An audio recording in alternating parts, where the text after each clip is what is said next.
They say home is where the heart is. That is, until you're told you can't leave. Then it might feel more like a prison. Now, imagine the entire population of the United States having to stay home in a lockdown.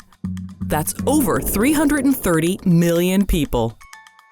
But what does a lockdown actually mean? Why would the US go under lockdown? And how would it affect you? This is What If, and here's what would happen if the US were under lockdown. A lockdown would have huge ramifications on the economy and everyday life of Americans. Job loss, recession, and an increase in anxiety and depression are all consequences of a lockdown. So, what would push the US to such a major step? And what would that look like? An international pandemic is probably the only thing that would force the US into lockdown. Why? Well, in the case of a highly contagious virus, scientists and health experts urge social isolation and self-quarantine as the best and most important ways to stop the spread of disease. A key part of this, to isolate healthy people too.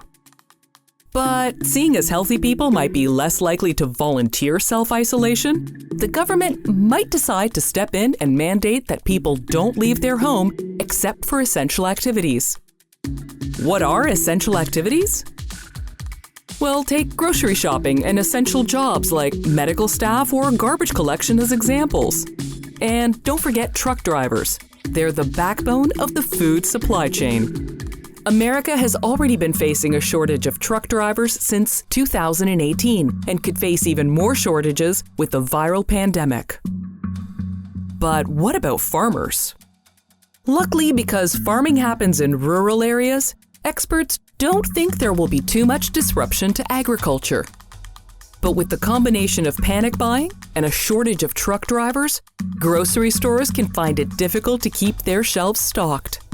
Other than these essential jobs and going to grocery stores, you're pretty much stuck at home. No going to school, no going out to restaurants or bars, no retail shopping, no group gatherings.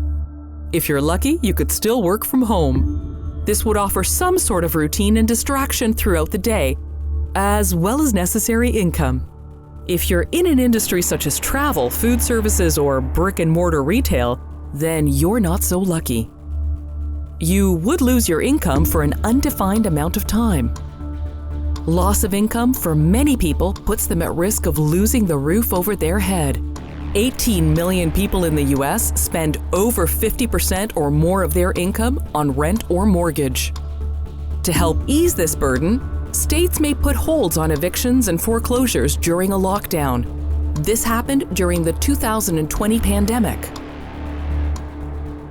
Loss of income also affects the economy as a whole and can cause panic in the financial markets. On March 16, 2020, the Dow plunged nearly 3,000 points. This was one of the largest point drops in America's history and happened as everyday life came to a grinding halt amid an international pandemic. The airline industry alone sought a $50 billion bailout in 2020, with an estimated loss of $63 to $113 billion globally. According to the Bureau of Labor Statistics, only about 1/3 of the US is able to work from home. It can be difficult to work from home if you're not used to it, especially if your spouse and kids are home with you. Not to mention the feelings of anxiety and depression, which are common with isolation and uncertainty. These feelings can make it very difficult to focus on your work. It gets more difficult if you have kids. Not only do you have to get some work done during the day, but you also have to homeschool your kids and provide entertainment for them. Apart from the boredom of staying at home, why would a lockdown cause anxiety and depression? Well, humans are social beings. Even if you enjoy solitude, which is different from isolation, physical touch is still a very important form of communication. One you might not know you miss until you don't have it anymore.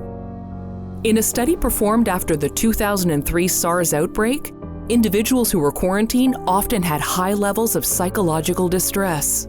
This was not just from isolation, but also a feeling of uncertainty from a lack of clear or reliable information. A nationwide lockdown of more than 330 million people would have huge mental and economic consequences. But is it the best way to stop a virus pandemic? Well, it does slow it down. We know that slowing the spread of a disease means that hospitals will be better equipped to handle patients' urgent needs and save lives.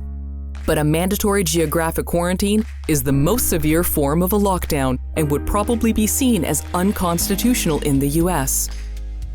Instead, the US federal government typically provides support, funding, and expert opinions while leaving city and state officials to decide on specific measures.